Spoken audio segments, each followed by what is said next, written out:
हरिः ओम् नमः परमहंसाय स्वादितचरणकमलचिन्मकरन्दाय भक्तजनमानसनिवासाय श्रीरामचन्द्राय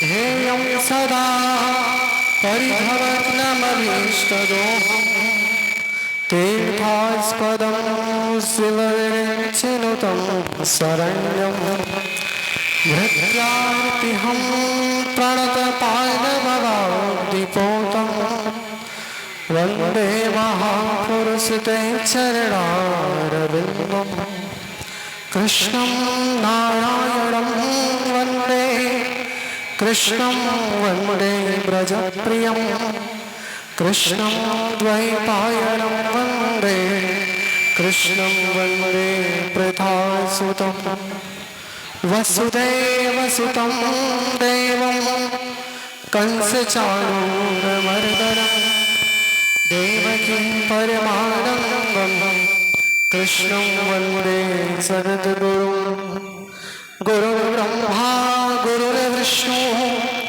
गुरुर्देवो महेश्वरः गुरुर्साक्षात् परब्रह्म तस्मै श्री गुरवे नमः।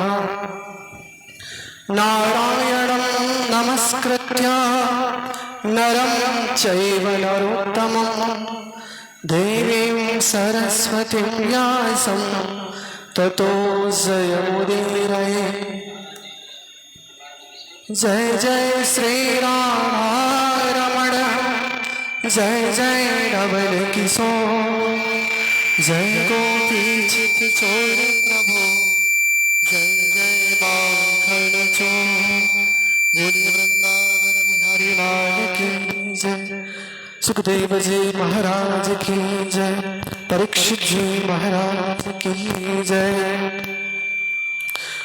परम मंगलमय अकारण करुणावरुणालय परमात्मा श्री कृष्णचंद्र की अहेतु की कृपा के फलस्वरूप दिव्यादि दिव्य भागवत सत्संग का समायोजन और आज भागवती चर्चा के 12वें दिन हम सब प्रवेश कर रहे हैं। कल हम सबने माधव की मधुर लीलाओं का श्रवण किया, किस प्रकार से भगवान माखन चोरी करते हैं सभी को सुख प्रदान करने के लिए तथा गोपियों की लालसा पूर्ण करने के लिए माधव घर घर जाकर के माखन चोरी लीला करते हैं। अच्छे देखिए, माखन से अगर हम खा निकाल दें तो क्या बचेगा? मन। भगवान कहते हैं कि गोपी तो अपना तन किसी को दे दे, यौवन किसी को दे दे, धन किसी को दे दे, लेकिन जब मन देने की बात आए तो मन को मुझे ही देना, क्योंकि अगर तो अपना मन संसार को देगी तो संसार जैसे आम को चूसने के बाद उसके छिलके को, गुठली को हम लोग फेंक देते हैं। गोविंद कहते हैं ऐसे ही ये संसारी तेरे मन को चूस करके जन्म मृत्यु विदर्भ में गिरा देंगे, इसलिए जब मन देने की बात आए तो मुझे ही देना। इसलिए भगवान माखन चोरी करते हैं। माखन का मतलब भगवान उनके मन को चुराते हैं। तो कल हम सबने माखन चोरी लीला श्रवण की। आगे हमने श्रवण किया कि किस प्रकार से भगवान ने मिट्टी खाई और माँ ने जब मुख खुलवाया तो भगवान ने संपूर्ण ब्रह्मांड का दर्शन माँ को अपने मुखमंडल में कराया। आगे हमने श्रवण किया कि भगवान को माँ ने उखल में बांधा तो भगवान उखल को आंगन में घसीटते हुए आगे बढ़े। उखल अर्जुन वृक्षों के बीच फंसा, भगवान ने एक झटका दिया, इसमें से 2 महापुरुष प्रकट हुए। दोनों कुबेर के पुत्र नलकुबर और मणिग्रीव थे। दोनों ने स्तुति करके दोनों परम धाम को प्रस्थान करते हैं। आगे के क्रम में हम सब ने श्रवण किया कि सारे ब्रजवासी गोकुल से वृंदावन की ओर प्रस्थान करते हैं। वृंदावन में जाकर के माधव वत्सासुर, बकासुर, अघासुर आदि दैत्यों का संहार करते हैं। और भगवान जब वन भोज कर रहे थे तब महाराज भोजन करते करते भगवान प्रसाद पाते पाते अरोकते ब्रजवासियों का जूठन भी खा लेते हैं। इस लीला में जब ब्रह्मा जी ने देखा तो ब्रह्मा जी को लगा कि ये परमात्मा नहीं हो सकते, ये कैसे भगवान है। ब्रह्मा जी को शंका हुई और ब्रह्मा जी ने भगवान के बछड़े और ग्वाल वालों को चुराया। तो भगवान ने अपने स्वरूप से भगवान बछड़े बन गए, ग्वाल बाल बन गए, विविध रूपों में श्री हरि अपने आप को प्रकट किए। बाद में ब्रह्मा जी को जब बोध हुआ तब ब्रह्मा जी भगवान की स्तुति करते हैं।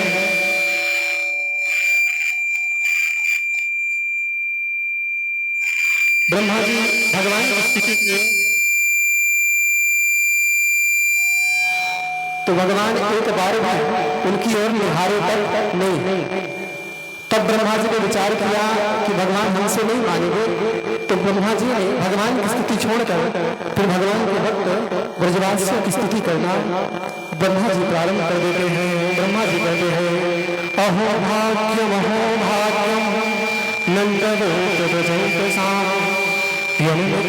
परमानंदम पूर्णम ब्रह्म सनातनम। चारों मुखों से ब्रह्मा जी बार बार कहते हैं कि अहो भाग्यम अहो भाग्यम। अरे ब्रजवासियों का भाग्य तो देखो, जो पूर्णतम ब्रह्म है वही इनके साथ मुख्य बनकर क्रीड़ा कर रहे हैं। ये ब्रजवासी धन्य है। इस प्रकार से महाराज ब्रह्मा जी ब्रजवासियों की स्तुति करते हैं, लेकिन भगवान तब भी नहीं माने। तब ब्रह्मा जी भगवान की 3 परिक्रमा करके वहां से प्रस्थान करते हैं।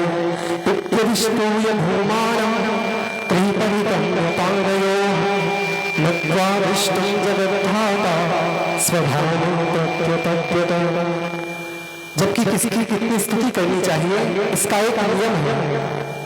अगर देवी जी का मंदिर हो तो 1 परिक्रमा करनी चाहिए। एका चंद्या रवम सप्त। अगर भगवान सूर्य का मंदिर हो तो 7 परिक्रमा करनी चाहिए।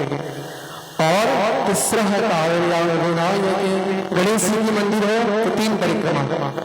हरिश्चर्या और भगवान लक्ष्मी नारायण का, राधा कृष्ण का, इनका मंदिर हो तो 4 परिक्रमा करनी चाहिए। और शिव से अर्ध प्रदक्षिणा, भगवान शिव की अर्ध प्रदक्षिणा की जाती है। तो भगवान नारायण की 4 परिक्रमा की जाती है, लेकिन ब्रह्मा जी विचार करते हैं कि भगवान नहीं मान रहे हैं, इसलिए भैया भाग लो। इसलिए भगवान 3 परिक्रमा, ब्रह्मा जी 3 परिक्रमा करके वहां से जाते हैं परम मंगलमय भाव से।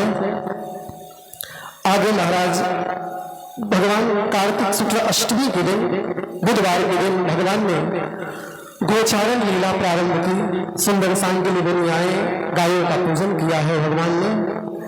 और भगवान गोपाष्टमी से गोचारण लीला करना प्रारंभ करते हैं। भगवान बड़ी बड़ी गायों को लेकर अब जाते हैं। अभी तक भगवान बछड़े चरा रहे थे, लेकिन अब भगवान गायों को लेकर जाते हैं। भगवान बंसी बजाते हैं और सारी गाय आ जाती है, इसीलिए भगवान का नाम पड़ा गोपाल।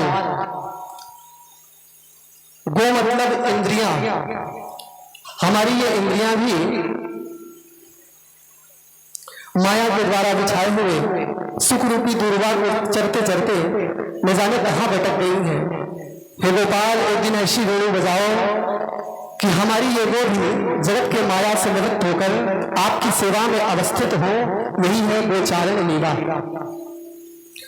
तो परम मंगलमय भाव से श्री ठाकुर जी गोचारण के लिए जाते।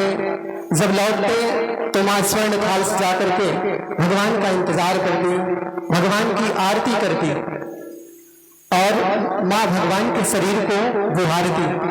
और अगर भगवान के चरणों में एक कण भी मां को दिख जाता तो मां यशोदा अधीर हो जाती। मां बार बार कहती कि लाला, मैंने तेरे लिए मखमली जूते बनवाए हैं, तो उसको क्यों नहीं पहनता? तो भगवान कहते हैं, मां, मैं ब्रज में नंगे चरण नहीं चलता। जब मैं चलता हूं तो न जाने कितने गोप अपनी आंखों को बिछा देते हैं, न जाने कितने गोपियां अपने हृदय को बिछा देती हैं। तू ही बता मां, क्या किसी के हृदय पर पैर रखकर चलना सही बात है? अरे मुझ कृष्ण को भी इस ब्रज में चरणों के बल नहीं, सिर के बल चलना चाहिए, क्योंकि दिल पर रखना, क्योंकि किसी के दिल पर मैं चल रहा हूं। इस प्रकार से जब भगवान इस प्रकार की बातों को करते तब मां यशोदा शांत हो जाती। फिर माँ कुछ नहीं कहती। तो इस प्रकार से भगवान गोचारण लीला करते हैं। आगे सारे ब्रजवासी ताल वन में गए और वहां पर बहुत सारे फल लगे पड़े थे, पर एक असुर था देनुकासुर, उसके भय से वहां कोई जाता नहीं था।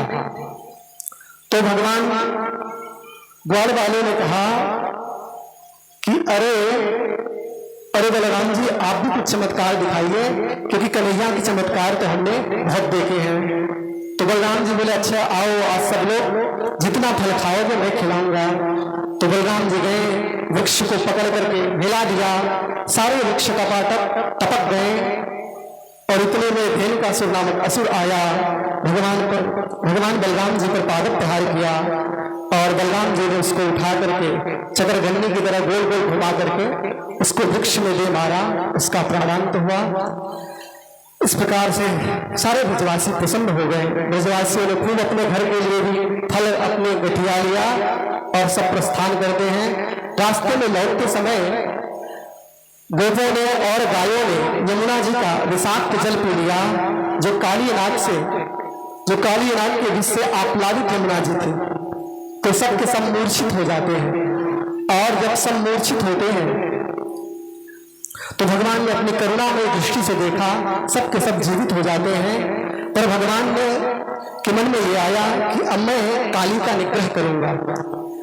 लेकिन फिर भगवान विचार करने लगे कि मैं उसी दिन निग्रह कर सकता हूं जिस दिन बलराम जी हमारे साथ ना रहे, क्योंकि ये हैं काली नाग और बलराम जी हैं शेषनाग, ये एक ही बिरादरी के हैं, तो इनको अवश्य बुरा लगेगा। क्योंकि भारत में देखिए, वैसे तो हम सब भारतीय हैं, लेकिन गुजराती, पंजाबी, बिहारी। तो भगवान ने कहा कि ये इनका स्वरूप एक सा है, इसलिए मैं कुछ ऐसा करूं ताकि बलराम जी हमारे साथ गोचारण के लिए एक दिन ना जावे। तो आज जैसे ही बलराम जी लौट के आए तो भगवान मैया के पास आए, बोले मैया आज दाऊ भैया ने बहुत बड़ा काम किया है। अब बलराम जी खुश हो रहे हैं कि लगता है कि कन्हैया मेरी प्रशंसा करेगा। मैया बार बार पूछने वाला कहा किए? बोले मैया आज दाऊ दादा ने बहुत बड़ा गधा मार दिया है। सारे लोग खिलखिला के हंस पड़े, भगवान भी हंस पड़े। ये बात बलराम जी को बहुत बुरी लगी। बलराम जी बोले मैया आज के बाद मैया कन्हैया के साथ गैया चराने नहीं जाऊंगा। बलराम जी रुष्ट हो गए। दूसरे दिन बलराम जी का जन्म नक्षत्र भी था, तो बलराम जी गए गए। भगवान को मिल गया अवसर। भगवान ने संकल्प किया कि आज काली का निग्रह करके रहूंगा। तो महाराज भगवान जाते हैं गोचारण के लिए। श्रीदामा गेंद लेके आया, गेंद यमुना में गिरी। श्रीदामा बोला मुझे तो यही गेंद चाहिए, दूसरी गेंद नहीं चाहिए। ठाकुर जी बोले ठीक है। ठाकुर जी ने फेंटा कसा, अपनी मुरली को कमर में बांधा अपने पीतांबर से और कदम के वृक्ष पर चढ़कर श्री ठाकुर जी उस विषाक्त यमुना में कूद गए। कृष्ण कदम नदी रोह्य ततोदितंग आस्फोट गाढ़ रसना निपितक विशोदे। भगवान उस विषाक्त यमुना में कूदे और यमुना का जल काली के विष से इतना विषाक्त था कि उसके ऊपर उड़ने वाले पक्षी भी टपक जाते थे, इतना खतरनाक उसका जल था। भगवान जैसे ही कूदे, ब्रजवासी छोटे छोटे जो उनके सखा थे उन्होंने देखा, आधा तो मूर्छावस्था होकर वहीं पर गिर पड़े। उनको लगा कि अब कृष्ण जीवित नहीं बचेंगे। जब ऊपर से उड़ने वाले पक्षी नहीं बचते तो कृष्ण कहां से बचेंगे? कुछ गोप जाकर के बताते हैं कि कृष्ण यमुना में कूद पड़े हैं। जो यमुना काली के विष से विषाक्त है, वहां कोई बचता नहीं है। सबके सब दौड़े, आबाल भगवंता सर्वत्र। इस बात को सुनकर के सब पशुओं की भांति दौड़े। माँ यशोदा और नंद बाबा तो यमुना में कूदने जा रहे थे। बोले कृष्ण नहीं है तो अब ये इस जीवन को रखकर हम क्या करेंगे? पर बलराम जी ने किसी तरह समझाया।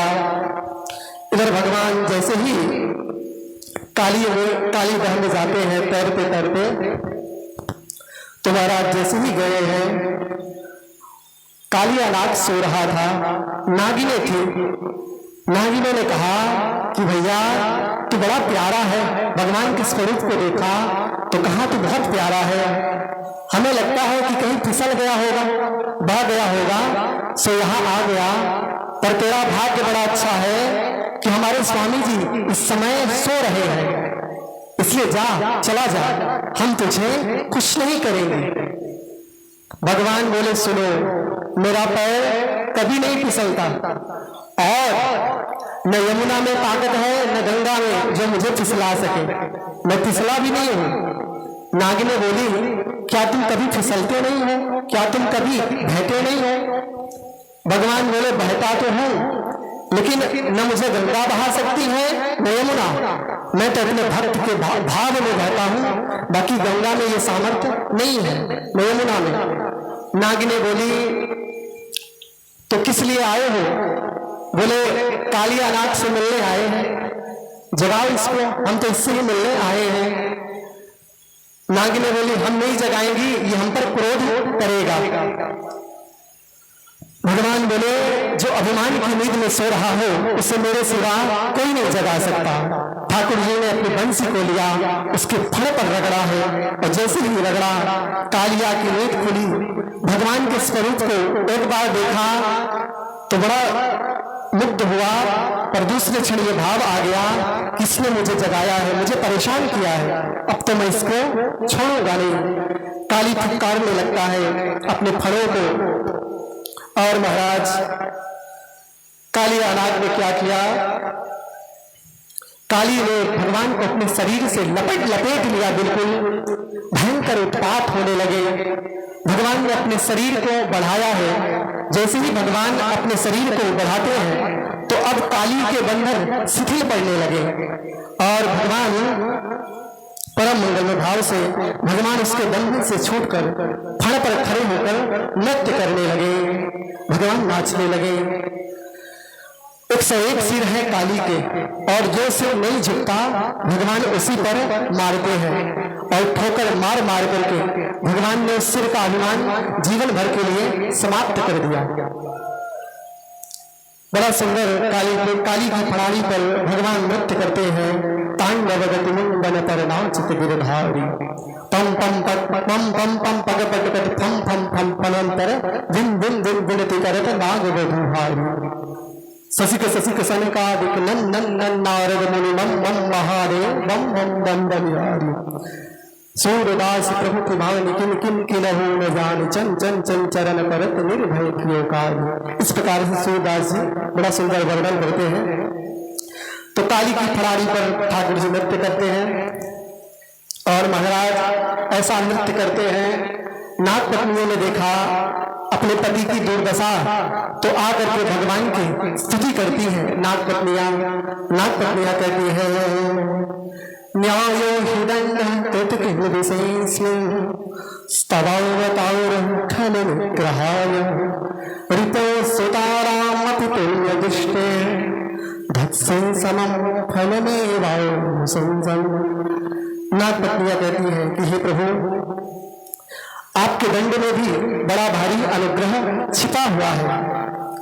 न्यायाधीश अगर कोई दंड देता है किसी को तो उसमें निश्चित रूप से उसके हित की भावना ही छिपी रहती है। इसलिए कहती है कि प्रभु आपका अवतार ही दुष्टों को दंड देकर सुधारने के लिए हुआ है। हम जानते हैं कि आपके इस क्रोध में भी बड़ा भारी अनुग्रह छिपा हुआ है। क्रोधोपितो अनुग्रह एवं सम्मतः। इसलिए हे गोविंद हम एक ही आकांक्षा आपसे करती है। क्या? नाग पत्नियां कहती हैं ननाक पृष्ठम रससाउर्भौमं न पौर्णमेष्ठ्यं न रसाधिपत्यं न योग सिद्धिर्पुनर्भवं वा वाञ्छन्ति यत्पावरजप्रपन्नाः। नाग पत्नियां कहती हैं कि गोविंद हमें स्वर्गलोक पृथ्वीलोक रसातल का राज्य नहीं चाहिए, हमें ब्रह्मा जी का पद भी नहीं चाहिए, हमें सिद्धियां भी नहीं चाहिए, हमें तो सिर्फ आपके चरणों की धूली चाहिए। लेकिन गोविंद आपने तो हमारे पतिदेव पर बड़ा अनुग्रह किया, चरण रज क्या आपने तो काली को चरण ही प्रदान कर दिए। काली ने जब देखा, नाग पत्नियां बोले प्रभु इतनी प्रार्थना और है क्या? बोले पति प्राण प्रदीयताम, पतिदेव के प्राणों का भी ध्यान रखना, ऐसा ताकत है या मत करना कि पतिदेव ही सुधार जाए। तो भगवान काली की फड़ाई से उतरते हैं। काली का अभिमान नष्ट हुआ, रक्त के रूप में मानो रजोगुण बह गया, विष के रूप में मानो तमोगुण बह गया। जब उसके सात्विक भाव काली के शेष बचे तो मनी मन भगवान की भगवत्ता को जानते हुए प्रणाम करने लगा। काली कहता है कि प्रभु एक बात बताइए, क्या? बोले संसार को किसने बनाया? भगवान बोले मैंने। बोले सर्पों को किसने बनाया? भगवान बोले मैंने।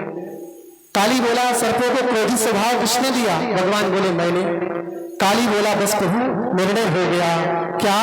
बोले मैंने जो भी किया उसके मूल कारण आप ही हैं। काली कहता है भगवान ही कारणम।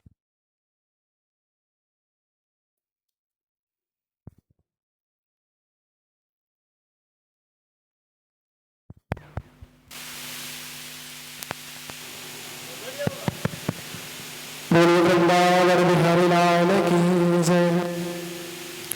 तो काली कहता है कि मैंने जो भी किया गोविंद, चाहे आप अनुग्रह करो चाहे निग्रह करो, इसके मूल कारण आप ही हैं। इस प्रकार से काली ने सुंदर स्तुति की। भगवान ने कहा कि हे काली, अब तुम यहाँ से निकल करके रमणक द्वीप चले जाओ। मैं जानता हूँ कि तुम गरुड़ के भय से यहाँ रहते हो, लेकिन अब मैंने ताता भैया करके तुम्हारे फण पर मेरे चरण अंकित हो गए हैं, इसलिए अब गरुड़ तुम्हें परेशान नहीं करेगा, क्योंकि गरुड़ के पंखों पर भी मेरे चरण अंकित हैं और तुम्हारे फण पर भी मेरे चरण अंकित हो गए हैं। अब तुम सजाती हो गए, इसलिए गरुड़ तुम्हें परेशान नहीं करेगा। काली भगवान को अपने फण पर बैठाकर ऊपर लाता है। यशोदा मैया ने देखा, बोले कन्हैया जल्दी भाग जा, नहीं तो नाक काट ले वो। भगवान मुस्कुराए, बोले मैया ये तो हमारा चेला बन गया है, इसलिए डरो मत। तो महाराज भगवान उतरे हैं। सबसे पहले दाऊ भैया ने हृदय से लगाकर आलिंगन किया, उसके बाद किसी को कन्हैया से मिलने दिया। मानो 1000 फल वाले दाऊ जी ने सारा जहर सोख लिया हो, 100 फल वाले काली का। उसके बाद किसी से मिलने दिया। रात्रि में सब वही यमुना के तट पर ही रुकते हैं।